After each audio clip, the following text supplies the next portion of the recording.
Bastara toll पे हुआ है किसानों के साथ, मैं उससे बेहद आहत हूँ। और क्योंकि हम लोग सरकार का हिस्सा हैं, इसलिए हमारी जिम्मेदारी बनती है कि हम कहीं ना कहीं कोई एक्शन लें। और उसी से आहत होकर आज मैंने जेजेपी पार्टी छोड़ने का ऐलान किया है, क्योंकि हम लोग बीजेपी के साथ अलायंस में हैं, हम लोग सत्ता में हैं। तो मैंने ये निर्णय लिया है कि हम सत्ता में नहीं रहेंगे। मैं अपनी तरफ से आज त्यागपत्र दे रही हूँ। नहीं, मैं शुरू से ही जुड़ी हुई हूँ और हमारी कोशिश थी, क्योंकि दुष्यंत जी का भी ये बयान आया बार बार कि हम प्रधानमंत्री जी से बात कर रहे हैं, हम गृह मंत्री जी से बात कर रहे हैं। मुझे लगा कि कहीं ना कहीं ये सॉल्व हो जाएगा, क्योंकि मैं भी चाहती थी कि मध्यस्थता होकर इस मामले का सॉल्यूशन हो जाना चाहिए था, लेकिन अब तक हुआ नहीं। अब जब कल आंदोलन एक अलग चीज़ है, 9 महीने हो गए, 500 से ज़्यादा शहादत हो चुकी हैं। उसके बावजूद कल जो बस्ताड़ा टोल पे हुआ, जबकि मुख्यमंत्री का प्रोग्राम 15 किलोमीटर दूर था बस्ताड़ा टोल से, वो लोग निहत्थे थे, उनके ऊपर इस तरह से लाठियां बरसाना कहाँ तक उचित है? ये तो अंग्रेजों से भी बड़ा कुशासन हो गया। ये तो पूर्ण रूप से इन्होंने तो उन लोगों के ऊपर लाठियां बरसा रहे हैं जो लोगों का पेट भरते हैं। मैं उन लोगों को ये कहना चाहती हूँ, 2 दिन भूखा रह के तो देखें। और आज जब कोरोना में सब कुछ खत्म हो गया, उसके बावजूद भी किसानी चल रही है। किसान से आर्थिक जो स्थिति है देश की, वो मजबूत होती है। और इन्होंने कहा कि हम जो कॉन्ट्रैक्ट फार्मिंग कर रहे हैं कि भाई एसडीएम के पास किसान शिकायत लेके चला जाए तो वहाँ पे उसको न्याय मिलेगा। मैं केवल आपका ध्यान आकर्षित करना चाहती हूँ, कल एसडीएम ने क्या कहा कि लाठियाँ मारो, इनके सिर फोड़ो। ये वीडियो खूब वायरल हुई है, आप लोगों ने भी देखी होगी। जो एसडीएम ड्यूटी मजिस्ट्रेट जो ये कहता हो कि इनके सिर फोड़ो, लाठियाँ मारो, क्या उनसे किसी न्याय की उम्मीद की जा सकती है? ये लोग बोलते हैं कि वो लोग न्याय करेंगे अगर आपके साथ कोई नाइंसाफी होती है। तो मैं तो बेहद आहत हूँ, इसलिए मैंने ये निर्णय लिया है कि आज जेजेपी पार्टी से मैं पूर्ण रूप से अपने आप को अलग कर रही हूँ। तो किसानों पे जो लाठीचार्ज हुआ उसको देखते हुए आप पार्टी रिजाइन कर? एग्जैक्टली, किसानों के ऊपर जो लाठियां बरसाई गई हैं, मैं उससे ही आहत हूँ और इसीलिए मैं आज त्यागपत्र दे रही हूँ। तो इस बारे में आपकी कोई जसपा के वरिष्ठ नेताओं से बातचीत? त्यागपत्र के विषय में? त्यागपत्र के विषय में मेरी कोई बातचीत नहीं हुई, क्योंकि मैं कल जब मैंने वीडियो देखी, मैं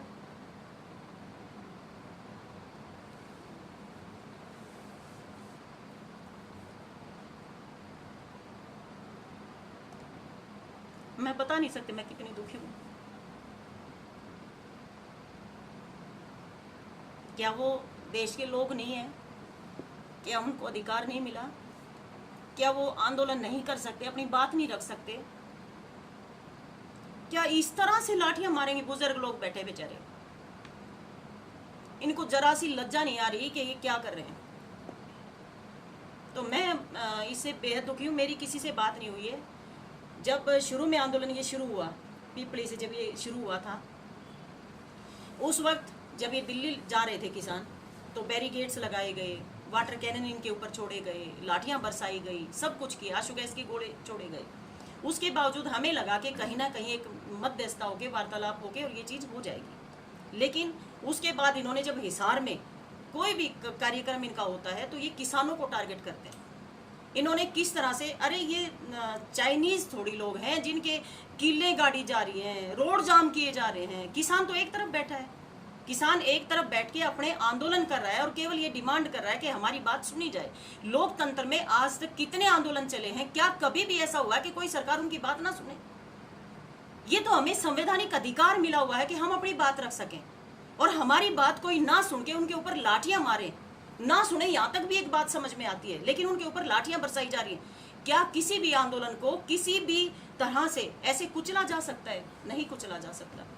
और मैं बेहद दुखी हूँ। मैंने बहुत इंतज़ार किया, अदरवाइज़ मेरे को इस्तीफा देना होता तो पहले दिन जब यहाँ से कुरुक्षेत्र से जब किसान चले थे, मैं उसी दिन दे देती।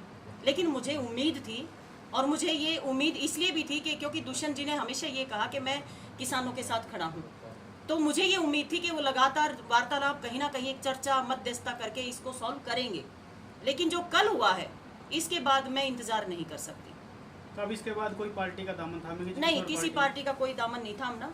मैं जिस तरह से समाज के लिए काम कर रही हूँ, मैं उसी तरह से करूँगी। और किसान आंदोलन में पूरा बढ़ चढ़कर हमारा जो सर्व जातीय सर्वखाप का जो संगठन है, वो पूर्ण रूप से समर्थन दे ही रहा है। शुरू से आप लोग देख ही रहे हैं, और आगे भी हम लोग इसी तरह से समर्थन देते रहेंगे। तो आप फिलहाल मैडम आपने किस पार्टी से इस्तीफा दिया, कारण क्या है? इस बार दोबारा कहें। जेजेपी से मैंने इस्तीफा दिया है, और उसका मुख्य कारण है क्योंकि हम पार्टी में सत्ता में साझेदारी है हमारी। और क्योंकि हमारी भी जिम्मेदारी बनती है, अगर देश के निहत्थे लोगों के ऊपर इस तरह से उनका खून बहाया जाएगा, उनकी आवाज़ को दबाया जाएगा, तो ये लोकतांत्रिक हत्या है। इसलिए मैं उन किसानों के साथ जो लाठीचार्ज हुआ है उससे आहत होकर आज मैं जेजेपी पार्टी से इस्तीफा दे रही हूँ। आप भावुक भी हुई हैं इस दौरान।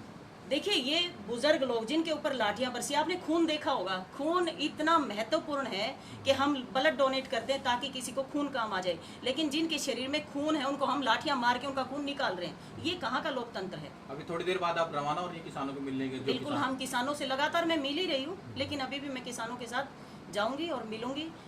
बेहद दुख की बात है और मैं बेहद आहत हूँ। जिस तरह के मैडम अभी आपने कहा कि आपने इस्तीफा दिया, तो मुझे बहुत उम्मीद थी दुष्यंत जी से, और मुझे था कि किसानों के लिए काम करेंगे, लोगों के लिए बात। उन्होंने हमेशा ये कहा कि मैं किसानों के साथ खड़ा हूँ, और उन्होंने मध्यस्थता करने की कोशिश भी की।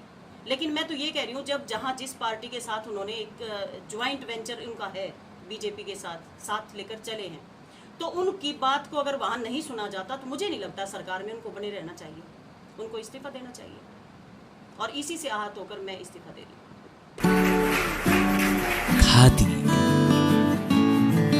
खादी एक विश्वास, खादी एक विचार, खादी एक संस्कृति और खादी एक मुस्कान। खादी जो आजादी से पहले हमारे साथ थी और आज भी है। गांधी जी का सपना है खादी। प्रधानमंत्री मोदी जी के आत्मनिर्भर भारत का विशेष हिस्सा है खादी। तो आइए इसी सपने को साकार करने के लिए हम भी अपनाएं खादी, हमारी स्वदेशी खादी, हमारे देश में बनी हमारी अपनी खादी। इसलिए एक एहसास है खादी। हमारे जीवन में रंग बिरंगे रंग भरने आई है खादी। आपके अपने शहर कुरुक्षेत्र में गांव मिर्जापुर आपके लिए लेकर आया है खादी के बने एक से बढ़कर एक डिजाइन, कलर्स व सभी प्रकार के वस्त्र। इतना ही नहीं, खादी ग्रामोद्योग भारत के बहुत से प्रोडक्ट जो आपकी त्वचा व शरीर के लिए उपयोगी हैं, जो आपको दें एक प्राकृतिक सुंदरता का एहसास। एक बार अपनाकर तो देखिए। खादी इंडिया।